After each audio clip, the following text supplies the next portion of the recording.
सच दिखाने का साहस सिर्फ HTV9 न्यूज पर। हमारी लड़ाई पार्षदों से थी, क्योंकि डबल बेंच में LPA दाखिल अश्विनी कुमार जी ने किया था।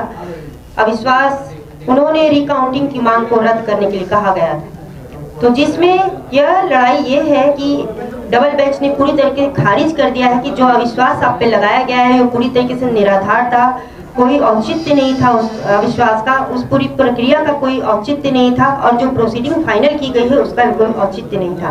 तो हमारी लड़ाई उन लोगों से थी, हमारी लड़ाई अपने ही सम्मान की थी, मेरी लड़ाई अपने सम्मान की थी, मेरी लड़ाई किसी और चीज़ की नहीं थी कि मैं, क्योंकि मुझे जो विकास करने दिया जा रहा था, जो मैंने करीब करोड़ों रुपए मैंने सरकारी खजाने में लेके आए हैं, हम लोग जो नगर निगम को मिलता है, तो हम लोग उस सरकारी राशि की पूरी तरीके से उपयोग कर रहे थे और कोशिश कर रहे थे कि जितना हो सके उसको यूटिलाइज किया जाए, क्योंकि नहीं यूटिलाइज करने पे वो सरकारी राशि वापस चली जाती है। तो इसी लड़ाई को लड़ते हुए जब ये प्रक्रियाएं होने लग गई तो कहीं ना कहीं आप भी सिस्टम से हार जाते हैं। वही मेरे साथ हुआ, लेकिन फिर भी हम लोगों ने न्यायपालिका का द्वार खटखटाया और न्याय की विजय हुई।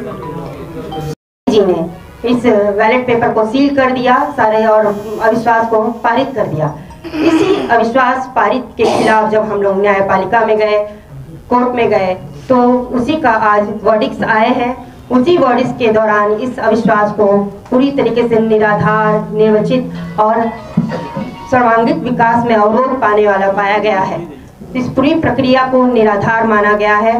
तो मैं इसके लिए जनता जनार्दन को धन्यवाद देती हूँ और बधाई देना चाहती हूँ कि जो अविश्वास किस कारण से लगाया था, जो प्रक्रिया उन्होंने चूज की थी, जो प्रक्रिया से अविश्वास लाया गया, जिस प्रक्रिया को उन्होंने अपनाया और जो अविश्वास के प्रस्ताव में उन्होंने प्रोसीडिंग लिखी, उसको पूरी तरीके से न्याय डबल बेंच में खारिज कर दिया गया है। इसमें सत्य की जीत हुई है।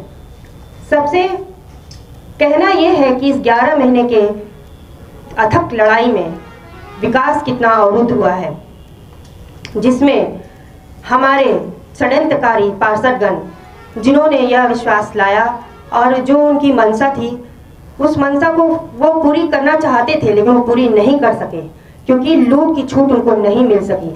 उनके इस अविश्वास लाने के बाद भी मैंने एक लड़ाई लड़ी कि उनके पावर को सीज करा दिया। जो उस अध्यक्षता, जो अविश्वास के प्रस्ताव की मीटिंग की पीठासीन पदाधिकारी मोहम्मद कयूम अंसारी के पावर को हम लोगों ने सीज करा दिया, और वो वित्तीय पावर को सीज करा देने के कारण वो कोई भी वित्तीय निर्णय नहीं ले सकते थे। फिर भी हमने सरकारी राशि को बचाने की पूरी कोशिश की। इस अविश्वास प्रस्ताव के बाद हमारी लड़ाई जारी थी, क्योंकि अभी भी हमें न्यायपालिका से न्याय नहीं मिला था। हम कोशिश कर रहे थे और इसी अथक कोशिश का प्रयास आज निर्णय आया है कि इसको अविश्वास को पूरी तरीके से खारिज किया जाता है। मेरा सम्मान मुझे वापस मिल रहा है।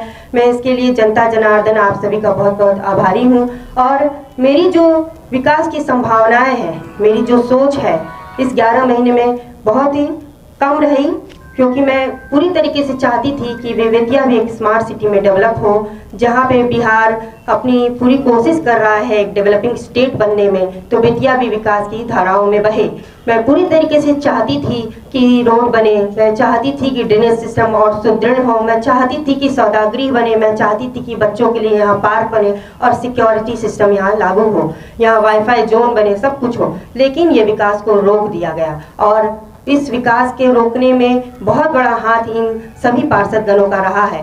मैं जनता जनार्दन से अपील करना चाहूँगी, जो आगामी चुनाव जो आने वाले हैं, जो इनको मेरा सम्मान वापस करने का और मेरे इस सम्मान का दुरुपयोग करने का, मेरे सम्मान को गिराने का इन्होंने जो कोशिश की है, एक महिला को अपनी चंपारण की हर प्रमुख खबरों के साथ बने रहने के लिए हमारे चैनल HTV9 न्यूज को लाइक, शेयर और सब्सक्राइब करना ना भूलें।